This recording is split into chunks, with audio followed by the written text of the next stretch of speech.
Our story opens today at the traveling emporium of Professor Waldo Wigglesworth, who at the moment seems to be pushing a new product. Here it is, ladies, the eighth wonder of the cosmetic universe. A skin pack guaranteed to remove wrinkles, warts, unwanted hair, freckles, and double chins, even triple chins. It's Pachyderm. Just apply Pachyderm in the jumbo size. Who's first for a demonstration? I'll try it, Professor. Well, it's the wife of our beloved sheriff. Madam, you've really set us a task. To make you more beautiful than you are will be difficult indeed. You really like my face? I can truthfully say I've never seen anything like it. Very well, Dr. Feldspar, will you prepare the Pachyderm treatment? Right away, Professor. Pachyderm? Fillmore, I thought we were selling Indian Guide elixir. It's the same stuff, Hoppity. I just add this flour to it to thicken it up a little, like this. Then I put on a new label. See? Pachyderm. You think that's ethical? No, I think it's pretty messy. Here you are, Professor. And now, lovely lady, let us put Pachyderm to the test. Fear not, madam. The pack lifts off neatly in a few moments, revealing a lovelier, younger you.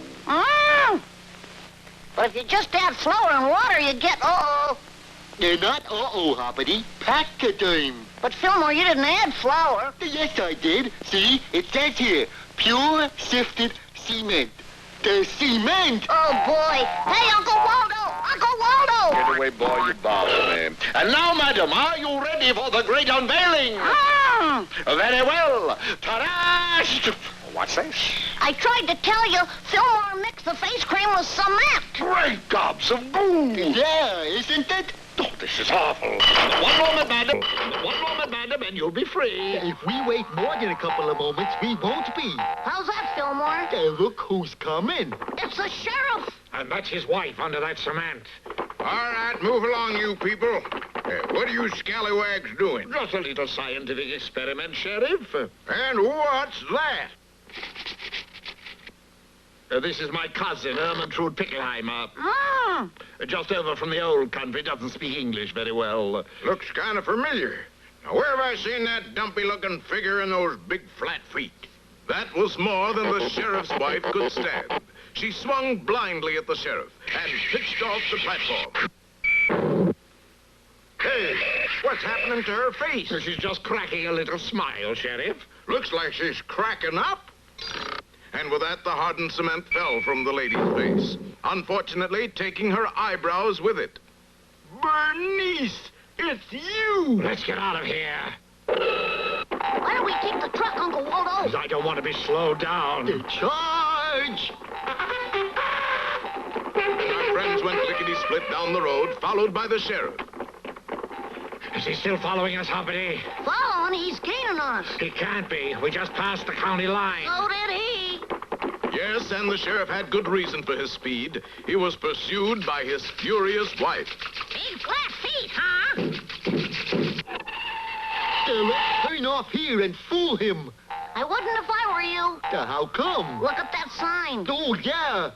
What does it say? It says Hoot and Holler, keep out. Keep out? With that poor man's Elliot Ness baying at our heels, this is no time to worry about trifles. Come on. Not exactly a trifle we gotta worry about, Uncle Waldo. It's a giant. The giant? Yep, the giant of Hoot and Holler. Don't be ridiculous, Hoppity. Giants are merely mythological manifestations of primitive folk fears. I think you better explain that, Waldo. Too many big words for you, Nicodemus. Oh, I understand it all right. I thought you might explain it to him. Yike! Oh, my sainted Aunt Agnes McGee. There really is a giant of Hoot and Holler, and he's enormous. Don't miss our next episode, Tree Top Tall, or Things Are Looking Up. Well, in our last episode, our friends really hit the big time, for they unexpectedly met up with the giant of Hoot and Holler. He's the large economy size, all right. Great snakes, listen to that voice, Manfred. Shh. I don't think he knows we're here yet. Let's tippy-toe away. Tippy-toe it is, Hoppity. Fillmore, what did you blow that thing for? Because you are standing on my foot. Do you realize what you've done, Bainbridge? Yeah, I got you off of my foot. You also drew the giant's attention to us. Uh-oh, he spotted us. Let's get out of here. Well, heaven knows they tried. But when Fillmore started to run, he tripped over Waldo's cave. And when Waldo started to run, he tripped over Fillmore.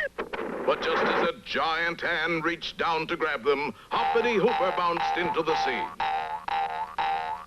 You can't catch me. You can't catch me. And Hoppity dodged nimbly about as an enormous thumb and forefinger tried to pick him up. Let's get out of here, Fillmore. Hey, now wait, Waldo.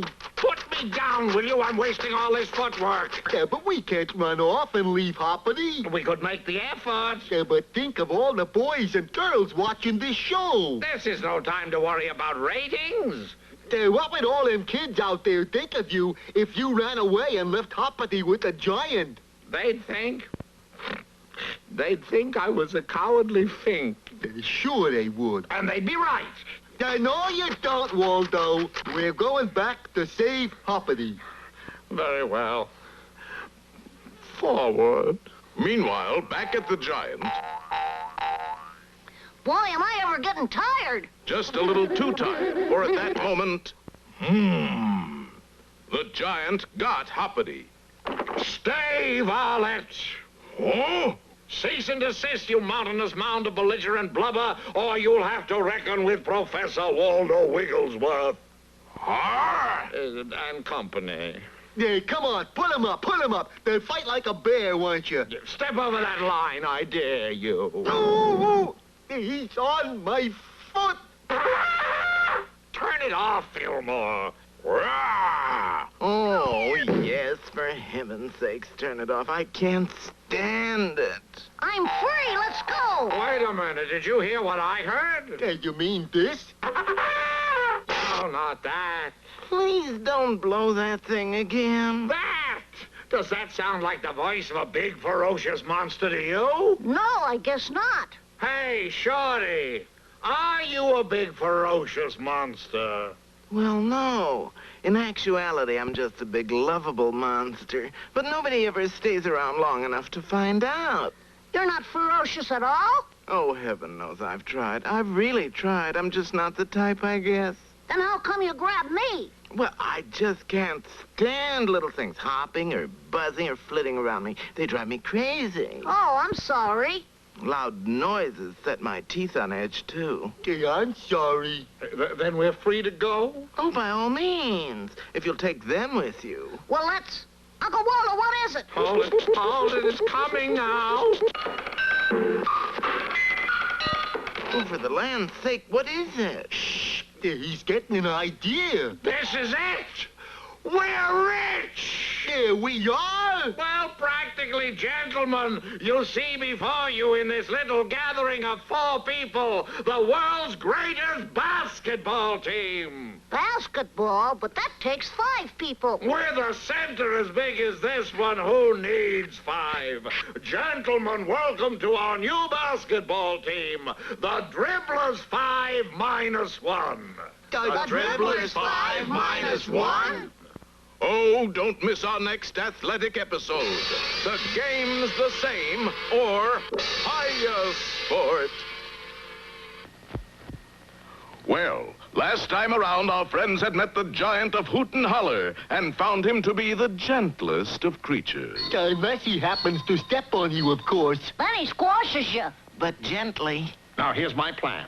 We'll form a basketball team, just the four of us. How about, Mr. What is your name? You can call me Tiny. Tiny? Yes.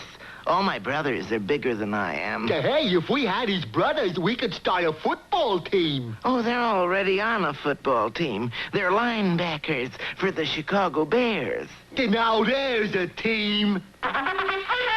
Please, Egbert. Well, Mr. Tiny, how about joining our basketball team? Ooh, I'd be delighted. Only, Only what? what's a basketball? Oh, for sweet Nellie's sake. And so, retiring to a nearby clearing, Waldo had to teach the giant how to play the game. Now, the first thing you do is take the ball. Uncle Waldo, we don't have a basketball. I got a yo-yo. It's not the same thing, Ethelred. Now, what do we use for... Hoppity, my boy. Huh? Hoppity, it's all up to you. To do what? Hoppity soon found out, for in a moment he found himself pressed into service as a basketball. That's it, Tiny. Keep him close to the ground. Bring it down the court. Make like a basketball regard. Okay, Professor. How's this? Ouch! What happened? I think he booted the ball, Waldo. My, that's smart. All right, let's try it again. How do you like being a basketball? It has its ups and downs. All right, Tiny, shoot! Sensational, Tiny. You'll make Wilt the Stilt wilt. There's just one problem, Uncle Waldo. Where are you going to find a pair of size 97 and a half basketball shoes? Where else? In a shoe store. But, mister, that's in my sign. I need those shoes. How much? Well, about the $50 ought to do it. Sold. Here, $5 in cash and $45 in tickets to the game tonight. Take it down, Marmaduke. Right, Waldo. But the name is Fillmore. Get your tickets right here for the game of the century, folks. The Dribblers 5-1 versus the Swamp City Beavers. Hurry, hurry, hurry. The game is about to start. This way, sir. Yours is the third seat over.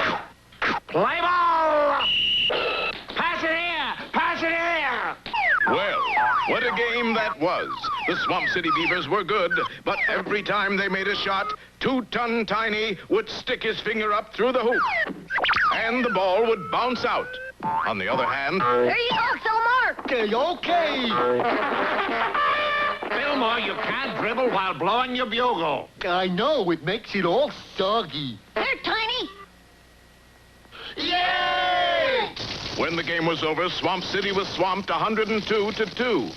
I dropped one ball in the wrong basket. Well, from that moment on, the Dribblers 5-1 were the new sensation of basketball.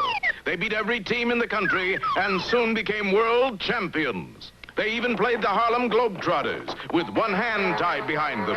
My bugle hand, too. Naturally, they were called on to make speeches. I owe my success in basketball to living clean, thinking straight, training hard, and being 32 feet tall. They even made commercials for television. Hey, Hoppity, are you still washing your gloves with that greasy kid stuff? Sure, they're kid gloves. Oh.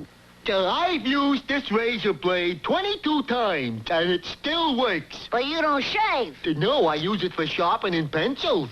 But then one morning, Waldo received a note that drove the roses from his cheeks. Egad, look at that, Hoppity. Leaping horny toads, what are we gonna do? Well, I know what I'm going to do. And Waldo did it. He fainted. Well, what can be in that mysterious note?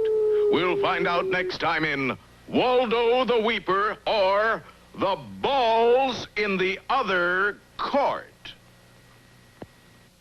Well, our friends joined with 2-ton Tiny, the giant of Hoot and Holler, to form a basketball team called the Dribblers 5-1, and soon soared to the top of the basketball ratings.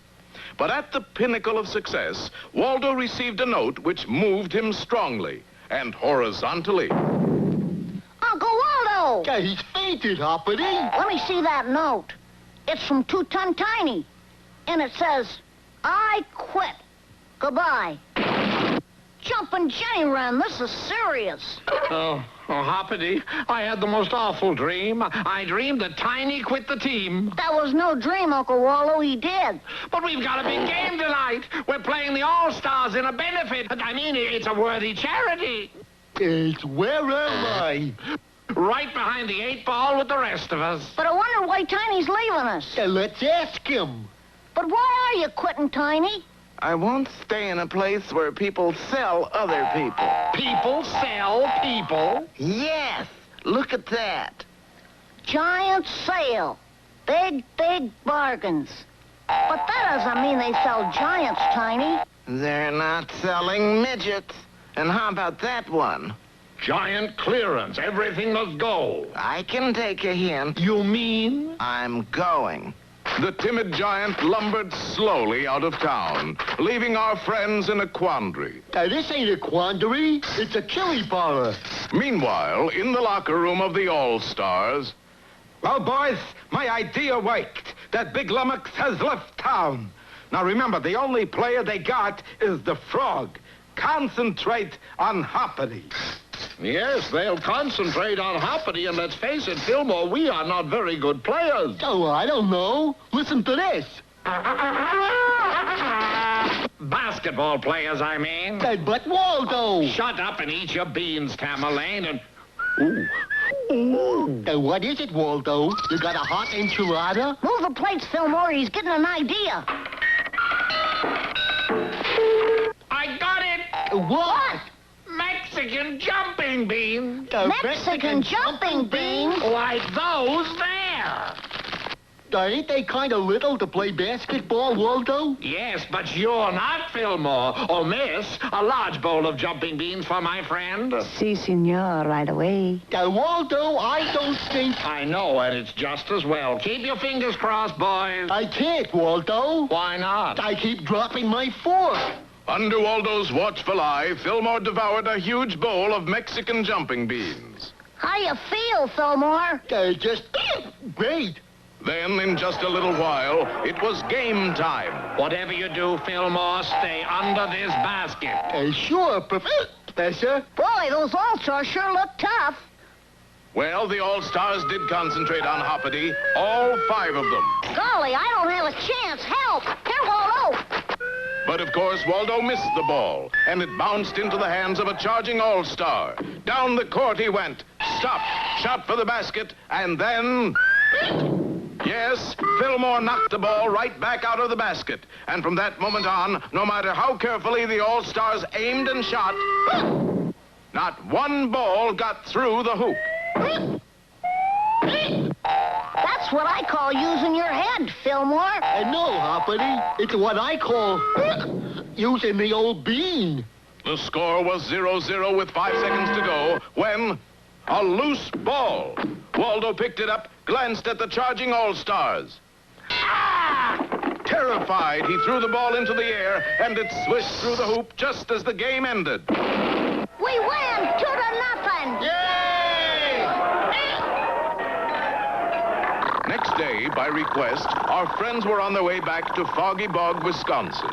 A lot of planes were flying that day, but there was no mistaking the one our boys were on. You will tune in again soon for the further adventures of Hoppity Hooper, won't you?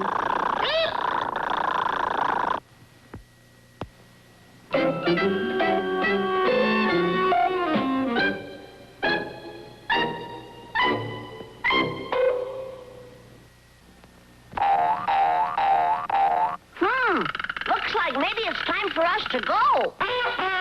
Now I'm sure it is.